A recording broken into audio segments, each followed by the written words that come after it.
On va parler entrepreneuriat aujourd'hui. Comme l'introduction a été très bien faite, je m'occupe du média J'ai un pote dans la com qui aujourd'hui compte une petite dizaine de personnes, qui fait à peu près entre 35 et 36 millions d'impressions chaque mois sur tous nos contenus. On va se parler surtout de l'aspect entrepreneuriat, un peu moins business, mais plutôt comment on se lance, pourquoi on se lance et qu'est-ce qu'il y a derrière. Parce que l'aventure elle est belle de l'extérieur, mais à l'intérieur, Laurent, mon associé, est avec moi, sait que ça demande certains sacrifices. On va passer du coup à la première slide, je vais faire comme ça. Je suis désolé, ça ne sera pas un talk sur comment je sauve le monde ou comment j'ai fait 10 millions de chiffre d'affaires en 2 mois. Ça va juste être un petit peu plus simple, ça va être ma vie et mon expérience entrepreneuriale, j'espère qu'elle va quand même vous intéresser. Notre première question ensemble, aujourd'hui j'ai 15 minutes, je vais essayer de faire simple, efficace, complet et de vous donner envie aussi de vous lancer. Après ça, pourquoi se lancer? Comment comprendre que c'est le moment de se lancer? Grosse question, on pourrait en parler pendant 10 ans.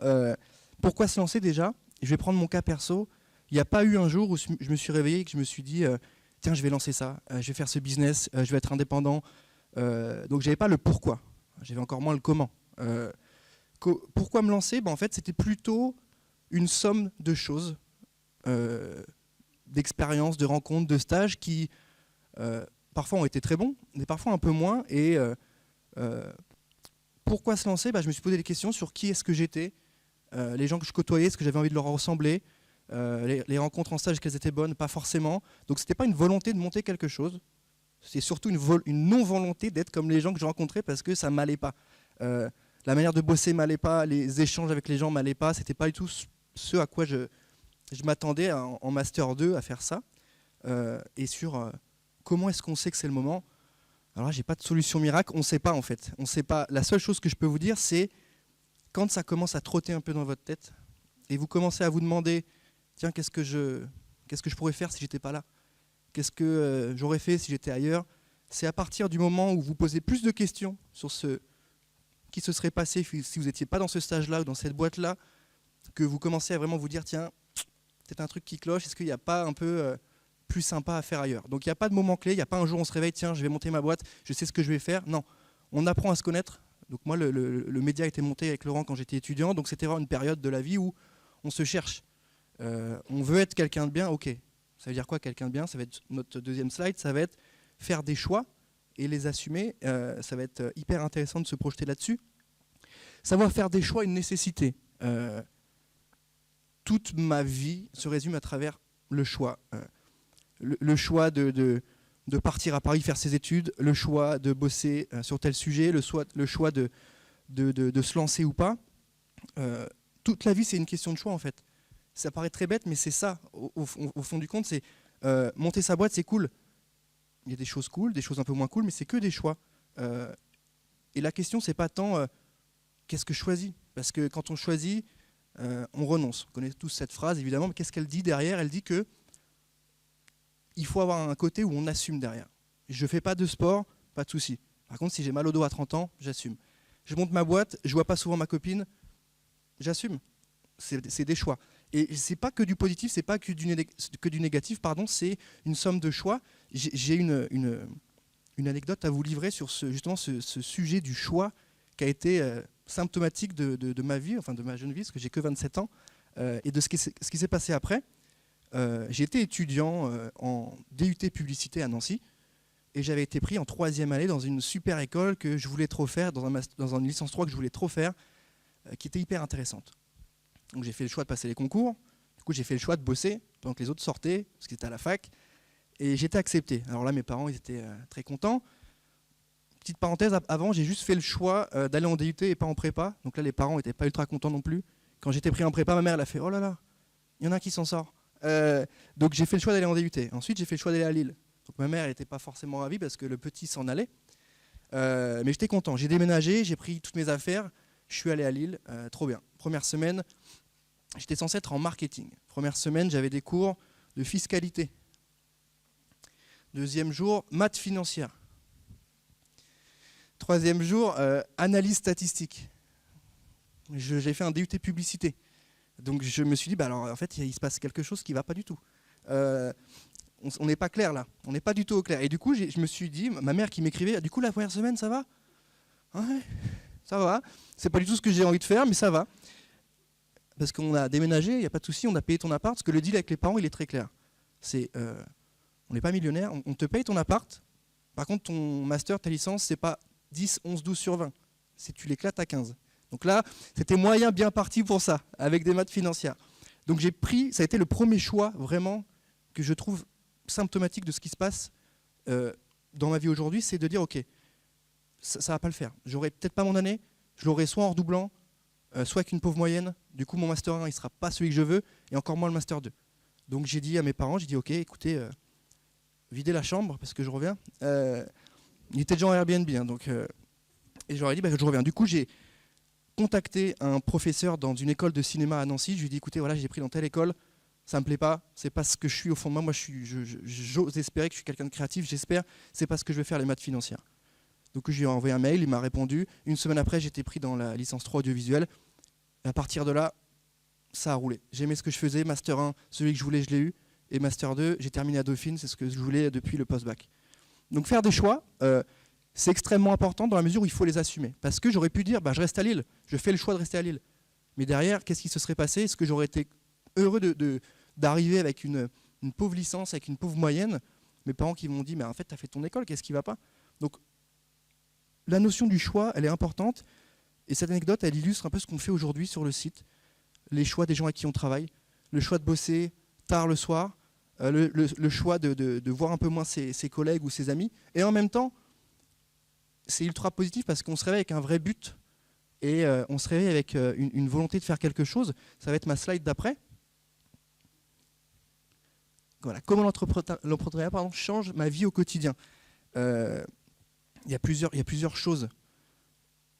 Et pour faire suite à ce que je vous dis sur le choix, ça change ma vie dans la mesure où j'ai un but en fait. On passe tellement de temps au boulot que nous on a la chance d'avoir créé notre propre job, donc ça c'est magnifique, et on se réveille avec un but, et c'est ça qui change ma vie en fait. C'est-à-dire que le matin je me lève, je sais où je vais, en tout cas jusqu'à midi, après je vais voir, parce qu'entrepreneuriat c'est un peu ça aussi. Ça rythme mes journées, ça me donne un but, et en fait on est tellement confronté à un travail aujourd'hui, le travail avec en majuscule, qu'on ne peut pas faire un boulot qu'on n'aime pas. Donc on a la chance, c'est un luxe, on le sait très bien, et je remercie tous les gens qui nous suivent et qui font vivre le média, mais on sait très bien que c'est un luxe, donc il faut pas passer à côté de ça, et en même temps il faut se donner. Donc comment ça rythme ma vie? Ça lui donne du sens tout simplement en fait.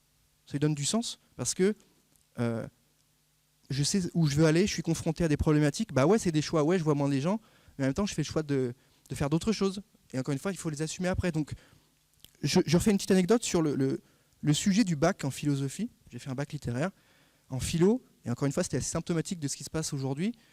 J'avais eu comme problématique au bac, le travail rend-il libre? Alors, j'étais pas à mon aise pour répondre évidemment, parce que j'avais pas assez bossé ce sujet, et je m'en suis pas trop mal sorti parce que j'ai eu un 16, et en fait je me suis projeté sur le travail rend libre en fait. Ouais, parce que c'est à travers le travail qu'on se réalise. En tant qu'homme, avec un grand H, c'est à travers le travail qu'on redonne du sens à sa vie et qu'on se réveille le matin. Ça peut paraître des grosses phrases, des grands mots, mais pour moi, pour mon expérience perso, c'est ce qui me drive tous les matins, c'est pourquoi je me lève, la relation avec les gens, avec les clients. J'ai commencé très tôt, j'étais étudiant en deuxième année quand on a lancé la boîte. Parler à des clients, quand tu as 22 balais, c'est pas simple. Donc ça te donne un but, ça te change ta vie en fait.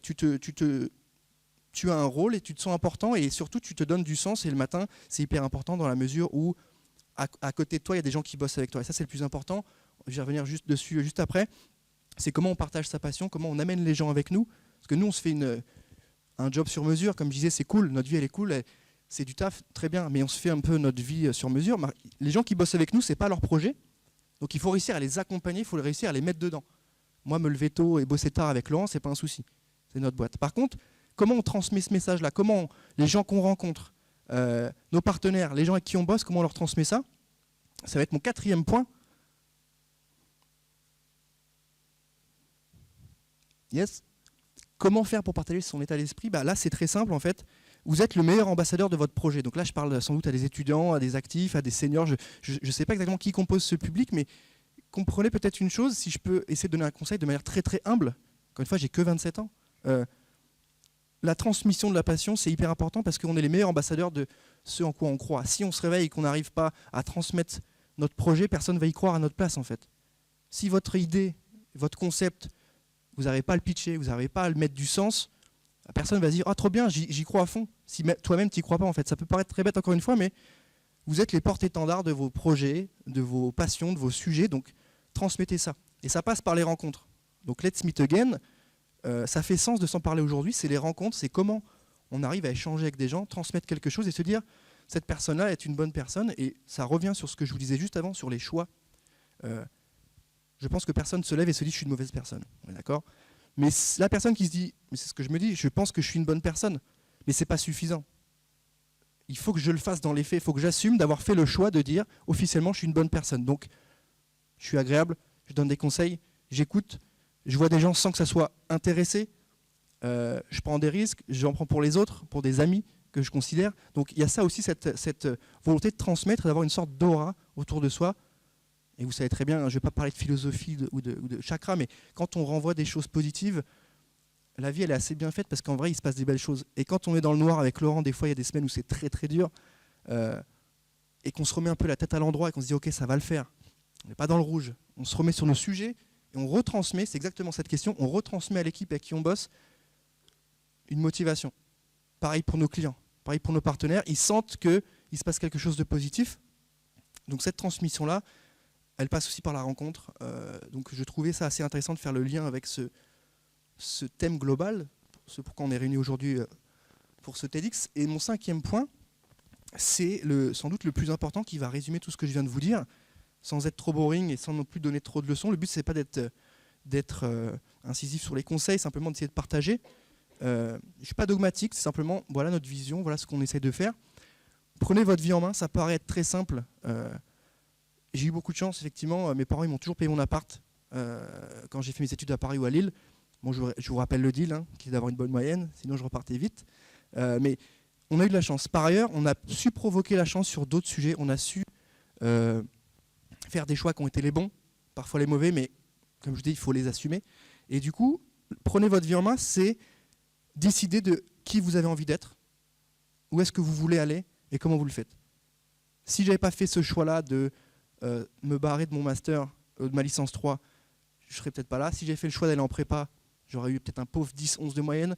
Si au lycée, j'avais fait le choix de moins bavarder en cours, j'aurais peut-être été pris en sport-études rugby, ce qui n'a pas été le cas, parce que je bavardais.